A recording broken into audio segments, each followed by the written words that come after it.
Hello friends, and welcome back to another video and another monthly wrap up. Now this month I did not read that much, I'm not gonna lie, because all the books I read were quite long for me. Like, I don't think I read any that was like in the 300-page mark. So I only read 4 books in the month of August, but how the heck are we at the end of August? Someone tell me how we are going into September. We're in Virgo season. We're in my birthday month. What the heck? If you are new here, welcome. My name is Kirsty, I'm 26, I live in Adelaide, and mainly I just vlog my life and then I throw in as many book videos as I can fit with my very, very busy life. This is something I absolutely love doing. I love talking books, I love connecting with other book lovers, and it's just the best time. I have 2 young children, a 6.5-month-old Marley just here having a little feed. I have a 2-year-old Harper who is at childcare, and a wonderful husband Hayden, as well as our Australian dog Ziggy, Australian Kelpie Ziggy, who is the most beautiful boy ever. You'll see him lots in my vlogs. But today we're talking books. It's my August monthly wrap up, and where has the month gone? I thought at the start of the month I was doing really well to like read lots of books this month, and then all of a sudden it's the end of August and I've only read 4 books, which is just crazy because earlier in the year I was getting through 10 books a month at some point. But they're bigger books. Life's just been a little bit busy lately. It's crazy. Life with 2, like 2 under 2, obviously Harper's now 2. Now that she is in the 2 bracket, I don't know if I'm allowed to say like 2 under 2, but 2 little children is really hectic. So my downtime is reading and exercising, and so when I get to read, I'm very happy. So the first book I finished in August, I am so happy about because it was a 5-star read. I finally finished Fourth Wing. Now, I don't want people to think that the reason it took me a long time to read Fourth Wing was because I didn't like it, because it was kind of the opposite. I'm not a fantasy reader. I've read ACOTAR and ACOMAF, and I read Harry Potter when I was young. So I'm not a fantasy girly. So really I just need to focus a lot more when I'm reading fantasy. But I loved Fourth Wing. I feel like this is like the perfect entry-level book for someone to start reading fantasy. If someone has never read fantasy before, I think this is a great place to start because it's explained really well. The world building was quite simple enough to understand even if you've never read any fantasy before. I feel like it was very simple. It gave off like Harry Potter / Hunger Games / Divergent vibes. All of the books and I mean like mid-20-year-olds, I don't know about everyone else in the world, but it's like the books that we grew up with, in my opinion. Like the books that I read as a teenager, but like new and amplified. So for me, this was like the perfect way to sort of dip my toe even more into fantasy. I have been loving the ACOTAR series. I am like just putting off reading the 3rd one because it's so chunky, it overwhelms me. Like it makes me literally nervous, the thought of picking that up.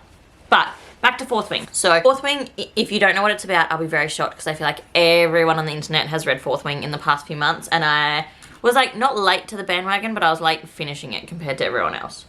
So Fourth Wing is about a girl called Violet, and basically she is going to a war college, and the war college is split up. This is the one thing I did find a bit confusing, is like so they've got 4 quadrants that people can then like apply to be in. So there's a scribe, which is what she had been studying to do her entire life, which was I guess more like book smart. So there's scribe, healers, which are the people who like your doctors and stuff who then help heal people. There's then the riders, who are the dragon riders, they are going to war, and then infantry. So they're the 4 quadrants, and Violet has been training her entire life to be a scribe. She studies, she works really hard, but her mum is kind of like really high up in the war college as like I don't know if she's like the principal, maybe, like that sort of role. And she basically has forced Violet to go and be a rider. She has 2 older siblings who have also gone through the college, and her brother actually had died only like a year ago, and he was a rider as well. So basically a dragon rider is generally someone who is like fit and strong, and they've been training their whole lives to do this. And they have to do a series of like tasks and tests and like prove that they are like strong enough and fit enough to be a rider.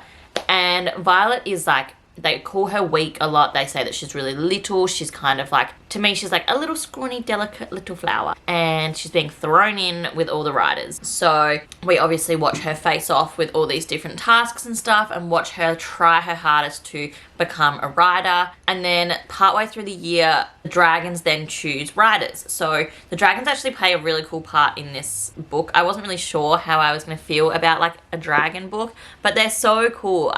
They're just the best. And I don't want to do spoilers, so like I won't go into too much detail with the dragon. But basically, dragons choose the riders, not the other way around. So the dragons choose if a rider is strong enough for them and whatever, and they then like are like paired and they can talk to each other and stuff. And it's really, really cool. It's like the weirdest, coolest thing ever. And so yeah, there's like a whole story there with like the dragon picking and stuff, and then Violet makes all these cool friends, and then there's also people that she is then enemies with. There is a lot because she is a rider and her mum is so important. People just kind of want to kill her because if you get paired with a dragon and someone else doesn't, people basically, if they kill you, they can take a dragon sort of thing.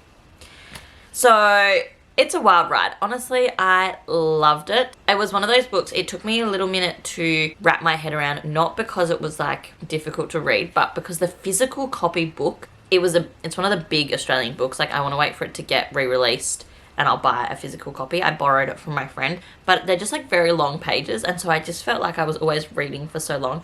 Then I switched to my Kindle and managed to smash through it. So for me, it was more of like a formatting thing that meant that I took a little bit longer. But it's so different to most of what I read because obviously I'm a big romance reader. I'm very, very new to fantasy, and I find fantasy uses a lot of my brain. And as someone who's not getting much sleep, sometimes I have to read things like multiple times, and it's a little bit confusing sometimes. Whereas Fourth Wing, I did not find confusing at all. I just loved it. So that was the first book I finished in August, a 5-star, and I'm just so happy with it. And I can't wait for the next one to come out, which will be really soon. I think it's in October Iron Flame comes out, which I think is just going to be amazing. Okay, then I read Never Have I Ever, which was so random of me. I literally just saw it either on a Facebook group, I think, or it just popped up. No, I think it was a Facebook group of like an author being like, hey, does anyone want to read my books? Like, it's called Never Have I Ever by Stephanie Alvis. It's the Campus Games book number 1. And I rated this like a 3.75. I actually kind of loved it, but it wasn't that good, if that makes sense. I think after reading a big fantasy book with so much action and like so much to pay attention to, I just needed something a little bit fluffy, a little bit silly, and I was just in the mood for this. I don't know if I would always recommend this because I feel like it's like not the greatest story of all time. It's nothing crazy, but I actually just had a lot of fun reading it and really enjoyed it, and kind of do recommend it. Like if you need something that's just like a bit of fun, kind of goofy, it's like silly. So there's this girl called Rosalie, and she has gone to college, but she has been basically sheltered her whole life. She's from a rich family, but she's been like homeschooled, so never really had that many friends, didn't have many social experiences. And so when she gets to college, she's like has got like a list of things that she wants to do. It's kind of giving the to-do list vibes. If you've seen the to-do list, that's the funniest movie. It's about a girl who like is basically a similar premise. So she has a list of things that she wants to tick off, and basically she wants to like do drugs, she wants to smoke cigarettes, she wants to get drunk, she wants to go to parties, she wants to have sex, she's never kissed a boy, she's never done anything, just very sheltered, very like has never experienced many of the things that she thinks she should have experienced like in high school, but she didn't get that high school experience that she was hoping for. So she goes to college, she ends up seeing this guy who's like kind of a little bit of like a bad boy, he's got a pretty bad reputation, and so she's like, you're gonna be the one. And so basically she's like, hey, I want you to take my virginity. And he's like, sorry?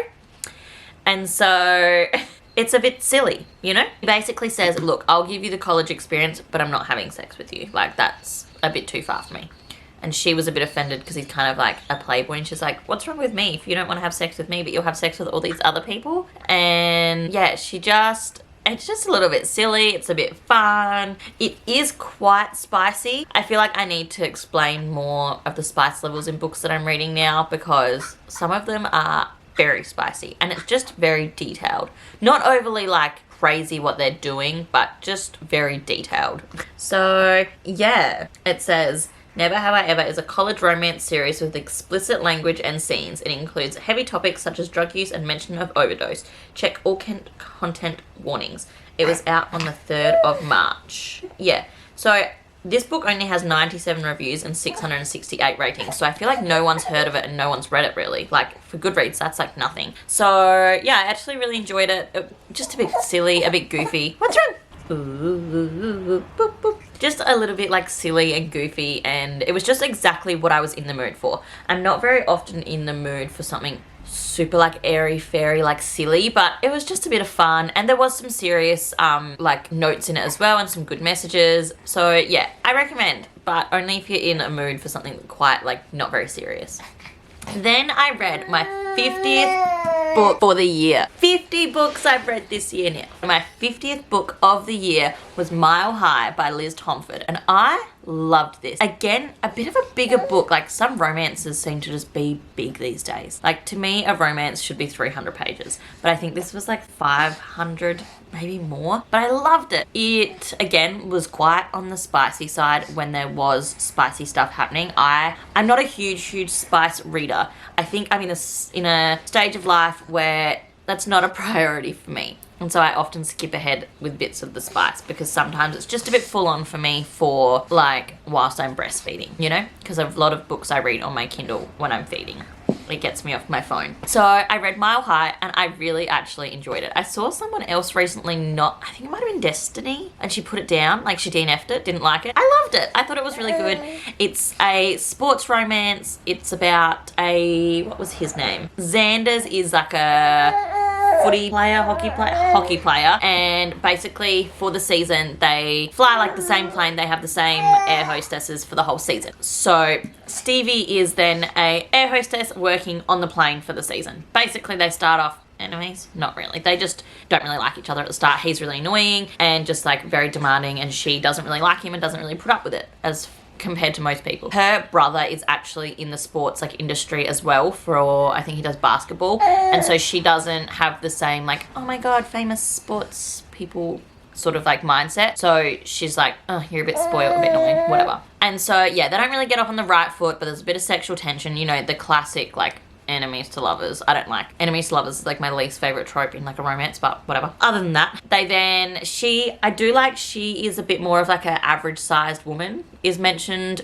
maybe too much, I'm not sure, but like it's made quite obvious that she's like not a size 6, which I kind of love. And there's a lot of talk about her being quite insecure about her body, and like I really liked her character. Like there's a lot of character development for her throughout the book, which I really love, and like learning to accept herself more and things like that. And honestly, there's not a whole lot I can really explain about this book without it being like spoilery, but I really like all of the characters. I love some of the side characters. I'm really excited to read the second book because I think their story will be good. I believe it's her brother and her friend, I think, like her air hostess friend, which I think will be really cool. And yeah, it was just really good. I rated it a 4-star. I really enjoyed reading it. It was very long for just a romance book to me. I wonder if it tells me how many pages on here. I think it does. 603 pages. That's just a lot of pages for a romance book if you ask me, but I enjoyed them all. So yeah, I rated it a 4-star. I did really enjoy it. I do recommend, and yeah, I'm very excited. It's actually being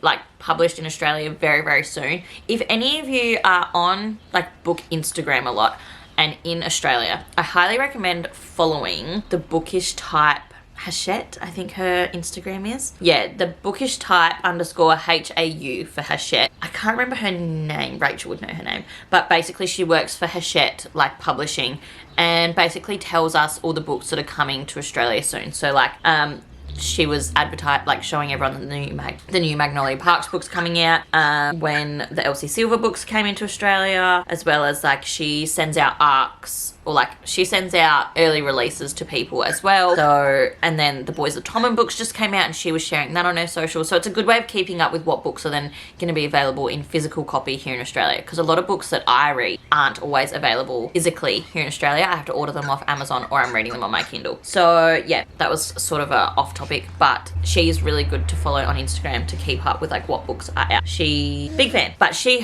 was sharing that the Mile High series, they're coming out to like Big W and stuff, so it'll be available for like $12, which is stunning. So yeah, That was like a really off-topic ramble. So sorry. But yes, I really enjoyed that book and I'm going to read the next one. Hopefully in September. I'm not sure, but we'll see. Then my final book that I read in August was Powerless by Elsie Silver. I finished this a few days ago and I really liked it, but it's not my favorite of the series, which I think is controversial. I feel like everyone is obsessed with Jasper, but I don't know if it's like a different stages of life thing, because obviously me being a mum, I feel like skews my opinion on things, honestly, because I just love single dad tropes. I think it's so friggin' hot. And so I actually really love, what was the one before this? I get them confused. Yeah, Heartless. I loved Heartless more. I loved Willa in Heartless and I loved Cade. Like, they just have my heart. This I did love. I did love it. It is the third book in the Chestnut Springs series, if you are not familiar, which is like a kind of like a cowboy romance, small town romance,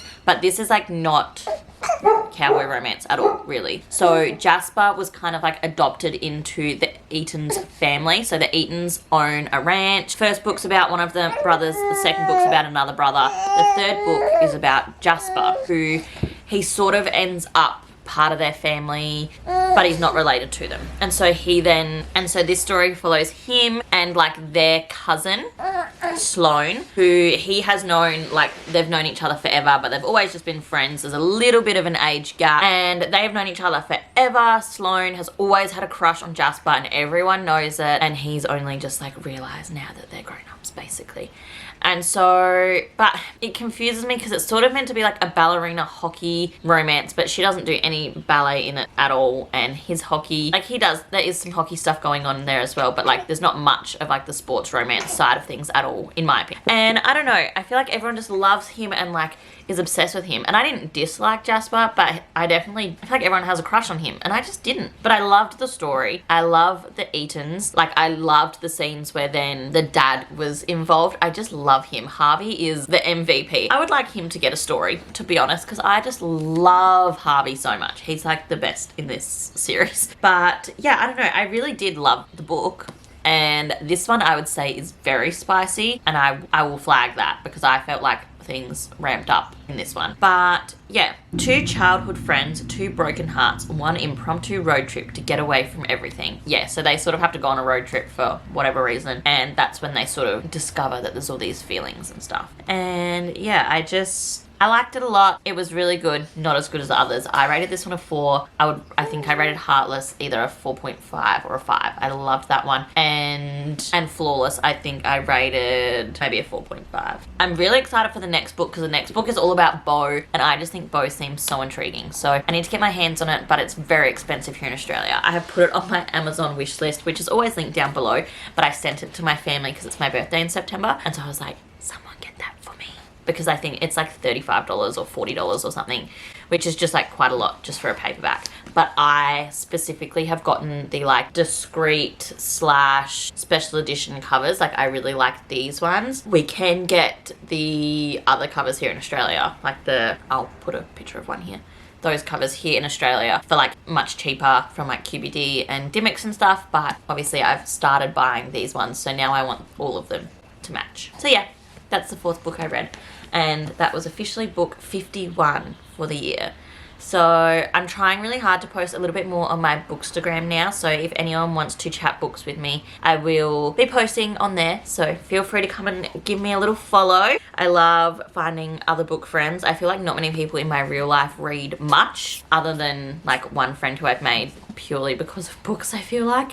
So yeah, if anyone wants to come and follow me, it's just Kirsty Loves to Read on Instagram, and I'm going to try my hardest to start posting even more. So that's all the books I read in August. I do have a little bit of a TBR for September, but I don't know if I'll just post that in another video or if I'll just talk about it in my vlogs or what. But I've been talking forever, and for only 4 books, it's actually a bit ridiculous. So thank you guys so much for watching. I'll see you in my next video, which will be very soon. I hope you have the best day or night whenever you're watching this, and I'll see you very soon.